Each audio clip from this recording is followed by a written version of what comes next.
Hi అందరికీ. ఎలా ఉన్నారు?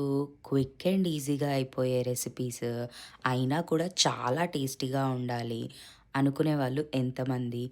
నాకైతే ఒక బిజీ మార్నింగ్ లంచ్ బాక్స్ పెట్టాలన్నా, లేదా చాలా లేజీగా ఫీల్ అవుతున్నప్పుడు ఒక మీల్ చేసుకోవాలన్నా, ఇలా క్విక్ అండ్ ఈజీగా అది కూడా వన్ పాట్‌లో అయిపోయే డిషెస్ అంటే చాలా చాలా చాలా ఇష్టం.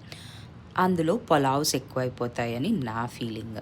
అందుకే పలావ్ రెసిపీతో వచ్చేసా. ఇవన్నీ ఆల్మోస్ట్ క్విక్ అండ్ ఈజీగా అయిపోవడమే కాకుండా వన్ పాట్‌లో అయిపోతాయి. అంటే కుక్కర్‌లో అన్ని ఇంగ్రీడియెంట్స్ వేసి విజిల్స్ తీస్తే సరిపోతుంది. అలాంటి రెసిపీస్ అనుకోండి.